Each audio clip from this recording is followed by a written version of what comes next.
ऐसा नहीं है कि मैं सिर्फ ये वीडियो सिर्फ एलपी के लिए लागू होता नहीं, हर एग्जाम के लिए ये सब गलतियां करोगे तो कभी सिलेक्ट नहीं होगे, कभी भी।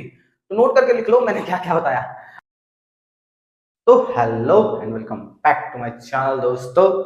और देखो, थंबनेल देख के समझ चुके हो कि हाँ, बात करने वाले हैं कि रेगुलर लोग मिस्टेक्स क्या क्या करते हैं।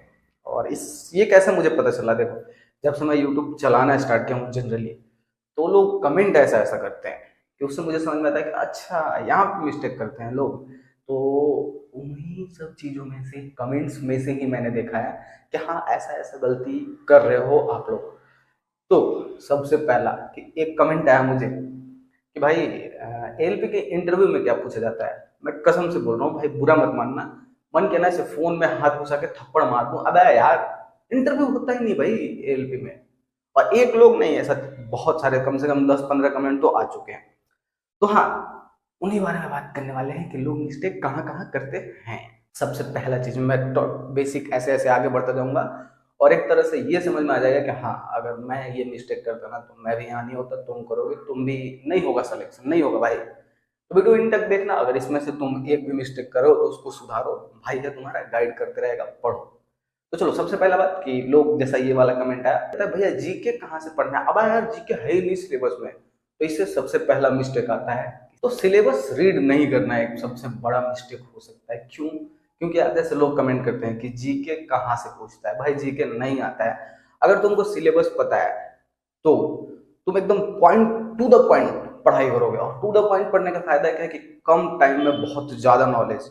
मतलब क्या है कि एक मान लो कि 64 GB का मेमोरी कार्ड है, उसमें तुमको जितना जरूरत है अगर वो चीज रखोगे तुम्हारे लिए फायदेमंद है। और जो एक्स्ट्रा चीज भी अगर उसमें तुम ठूसे जा रहे हो तो कुछ जरूरत की चीजें बाहर रह जाएंगी। ये तो बहुत कॉमन चीजें समझ रहे होगे। इसीलिए टू द सिलेबस पढ़ना, टू द पॉइंट पढ़ाई करना। इसी से एक अगला मिस्टेक आता है कि यार एक्स्ट्रा चीज पढ़ाई कर रहे हो तुम। जैसे कि मेरा एक वीडियो है कि ओनली 3 सब्जेक्ट्स पढ़ना है एएलपी CBT 1 और CBT 2 के लिए।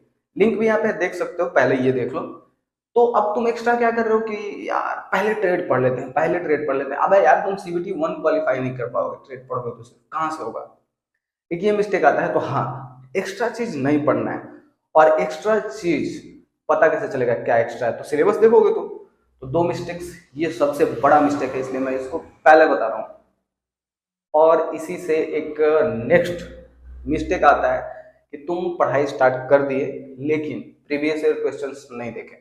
प्रीवियस ईयर नहीं देख रहे हो, सिर्फ लग गए पढ़ने में, तो वो सब तुम्हारा सबसे बड़ा गलती हो सकता है। क्यों? क्योंकि तुमको पता ही नहीं कि क्वेश्चंस कहाँ से आते हैं। मैथ, रीजनिंग में क्या है कि डाइस नहीं पूछा था मेरे टाइम पे, और किसी भी शिफ्ट में डाइस नहीं पूछा था। कथन निष्कर्ष वगैरह बहुत पूछा था। तुम प्रीवियस ईयर देखे ही नहीं हो, तुमको पता ही नहीं, तुम वो भी पढ़ रहे हो। फिर वही बात हो जाएगा कि 64 GB की मेमोरी में 32 GB एक्स्ट्रा चीज भर लिए तुम। अरे यार, 64 GB है तो 64 GB इंपॉर्टेंट चीज ही ठूसो ना, जो आता है। और इसी से एक अगला मिस्टेक आता है कि ओनली इंपॉर्टेंट चीज के चक्कर में रहना। मतलब इंपॉर्टेंट चीज क्या, कि एक टॉपिक तुमको पता चल गया, अब तुम उसमें भी से सोच रहे हो ना कि यार उसका सिर्फ इंपॉर्टेंट पोर्शन क्या है। मतलब कि थ्योरी बुक तुम डिटेल में नहीं पढ़ रहे हो। और कुछ लोग क्या करते हैं कि मेरे से पूछते हैं, देखो कमेंट्स बहुत इंपॉर्टेंट है, मुझे कमेंट्स नहीं पता चलता लोग गलती कहाँ करते हैं। लोग मेरे से पूछते हैं कि भैया एक ऐसा बुक बता दो जिससे मेरा पूरा सिलेबस कवर हो जाए। एक बुक, अगर इतना इजी होता है एक बुक पढ़ के एएलपी बन जाओगे या कोई भी कॉम्पिटेटिव एग्जाम निकालोगे तो कोई भी निकाल लेता। मतलब लोग बुक नहीं पढ़ना चाहते हैं। लोग सोचते हैं कि मैं सिर्फ वीडियो देखूं यूट्यूब से, या फिर इंपॉर्टेंट चीज है शॉर्ट वाला फॉर्म पढूं। जैसे कि लूसेंट जो ब्लू वाला है वो शॉर्ट फॉर्म है, और लूसेंट जो ग्रीन वाला है साइंस का वो लॉन्ग फॉर्म है। अरिहंत का एनसाइक्लोपीडिया का एक बुक है, वो लॉन्ग फॉर्म है। तुमको लॉन्ग फॉर्म बुक पूरा डिटेल पढ़ना होगा। क्यों? क्योंकि लोग स्टोरी से ज्यादा कनेक्ट करते हैं। और तुम उसको पढ़ रहे हो तो पूरा डिटेल पढ़ रहे हो कि हाँ ये, इसके बाद ये, इसके बाद ये, तो वो तुम्हारे माइंड में अच्छे से घुसेगा। तो ये मिस्टेक बहुत लोग करते हैं कि यार वन लाइनर सिर्फ पढ़ते हैं, ऑब्जेक्टिव पढ़ते हैं। तो ये गलती करते हो तुम। हाँ, थ्योरी बुक पढ़ना है, तुमको डिटेल में पढ़ना है भाई। ऐसा नहीं है कि सिर्फ उसका इंपॉर्टेंट मार्क कर लिए, पढ़ लिए, नहीं। इंपॉर्टेंट पढ़ना है, लेकिन एक टाइम आता है उसका इंपॉर्टेंट पढ़ने का। यहाँ से आता है एक नेक्स्ट मिस्टेक, जो प्रैक्टिस सेट में ऑब्जेक्टिव क्वेश्चन है वो दिया हुआ है और तुम क्या कर रहे हो, उसी को रट रहे हो, ऑब्जेक्टिव नहीं। क्योंकि मेरे से लोग पूछते हैं कि ये वाला बुक पढ़ना है, ये वाला बुक पढ़ना है। अबे यार, ऑब्जेक्टिव पढ़ने के लिए नहीं होता है भाई, ऑब्जेक्टिव पढ़ने के लिए होता ही नहीं है। ऑब्जेक्टिव तुम्हारा औकात पता लगाने के लिए होता है। सिंपल रफ वर्ड में समझो तो। क्यों? क्योंकि मान लो कि तुम फिजिक्स का कोई भी चैप्टर पढ़े, उठा लो जैसे कि लाइट लाइट पढ़े, और तुमको ये कैसे पता चलेगा कि मेरा वो कितना हुआ, मतलब माइंड में कितना घुसा, कितना बाहर है, कितना उसको और पढ़ना है। ऑब्जेक्टिव लगाओगे तो, प्रैक्टिस सेट लगाओगे तो तुमको तुम्हारा औकात पता चलेगा। और औकात पता होना बहुत जरूरी है।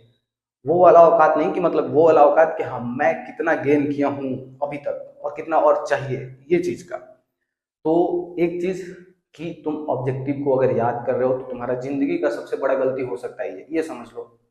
और यहीं से एक और बात कि प्रैक्टिस सेट लगाओ, कभी भी प्रैक्टिस सेट लगाओ। प्रैक्टिस सेट पे तो मैं एक प्रॉपर वीडियो बनाऊंगा, प्रीवियस सेट बताऊंगा, लेकिन अभी मैं बता रहा हूँ कि कुछ लोग क्या सोचते हैं कि प्रैक्टिस सेट ना मैं लास्ट में लगाऊंगा। अरे नहीं यार, प्रैक्टिस सेट जैसे ही तुम पढ़ाई करना स्टार्ट किए, तुमको प्रैक्टिस सेट उसी दिन से लगाना है। भले ही तुम उस सिर्फ चैप्टर का प्रैक्टिस करो जो तुम पढ़े, लेकिन करो। प्रैक्टिस सेट तुमको तुम्हारा ये बताता है कि मेरा ये चैप्टर रेडी है, ये चैप्टर रेडी नहीं है। वो बहुत जरूरी चीज है, तो वो तुमको समझना ही पड़ेगा भाई। ऐसा नहीं है कि तुम सिर्फ पढ़े जा रहे हो, सिर्फ पढ़े जा रहे हो, पता कैसे चलेगा? पता चलेगा वो प्रैक्टिस सेट से। तो ये मिस्टेक था कि लोग प्रैक्टिस सेट नहीं लगाते हैं और ऑब्जेक्टिव को सॉल्व नहीं करते, ऑब्जेक्टिव को टिक करके याद करते हैं। नहीं, ये बहुत बड़ा गलती हो सकता है तुम्हारे लिए। तो एक सबसे बड़ा गलती, ओवर कॉन्फिडेंट होना। ये एक टाइम पे मैं भी करता था। अगर तुमको लग रहा है कि मैं बहुत ज्यादा ब्रिलियंट हूँ तो ठीक है, लेकिन जो लोग ब्रिलियंट हैं उनको लगता है कि ब्रिलियंट हो तो अच्छा बात है, लेकिन जो लोग वीक है ना, अगर उनको भी लगता है कि मैं ब्रिलियंट हूँ, ओवर कॉन्फिडेंट हो तुम, तो वो सबसे बड़ा गलती है यार। क्यों? क्योंकि देखो, अगर तुम वीक हो, तुमको ये पता है कि मैं वीक हूं, तो तुम्हारा सिलेक्शन हो सकता है। लेकिन अगर तुम वीक हो पढ़ाई में और तुमको लगता है कि नहीं मैं वीक नहीं हूं, मैं यहाँ मेरा लेवल है, तुम्हारा यहाँ है, तो तुम उस लेवल से पढ़ाई नहीं कर पाओगे। तो एक चीज है कि अगर तुम वीक हो तो मानो कि मैं वीक हूं। और जो लोग हैं एक्स्ट्रा टैलेंटेड, हाँ वो लोग अगर मानते हैं कि मैं टैलेंटेड हूँ तो उनका काम चल जाएगा, क्योंकि वो लोग हैं। लेकिन जो अगर वीक हैं तो उनको समझना ही पड़ेगा कि मैं वीक हूँ, क्योंकि तुमको उस लेवल का मेहनत करना पड़ेगा। तो ये एक बड़ा गलती होता है कि मैं ओवर कॉन्फिडेंट हो गया कि अरे मैं तो दुनिया का सबसे स्मार्ट आदमी हूँ। नहीं हूँ। अगर नहीं हो तो मानो नहीं हो, उसके हिसाब से मेहनत करो, सिलेक्शन होगा। एक और गलती बात करते हैं कि जैसे कुछ लोग मेरे पास कमेंट करते हैं कि भाई मेरा आईटीआई का लास्ट सेमेस्टर चल रहा है, या मुझे ये प्रॉब्लम है, ईसीजी में प्रॉब्लम है, किसी का हाथ टूटा हुआ, ये प्रॉब्लम है, क्या मुझे पढ़ाई करना चाहिए? अबे यार, नॉलेज कभी वेस्ट होता है नहीं। मान लो कि तुम एएलपी के लिए पढ़ रहे हो, मोस्टली एग्जाम मतलब जो एएलपी के लेवल का होगा, जैसे एसएससी, सीजीएल, जीडी वगैरह, जो भी एनटीपीसी, जो भी, उसमें क्या है, साइंस, मैथ और रीजनिंग तो है ही ना। अगर तुम मान लो पढ़ते हो, एग्जाम क्रैक कर लेते हो, या फिर मान लो कि तुम अगर आईटीआई अभी सेकेंड ईयर में हो, तुमको स्टार्ट करना चाहिए क्या? लोग पूछते हैं मेरे से। अरे भाई करो ना। कब करोगे? तुमको क्या लगता है कि ये कुछ छोटा मोटा चीज है? कैसे एक महीने में स्टार्ट करेंगे और हो जाएगा? नहीं, धीरे धीरे।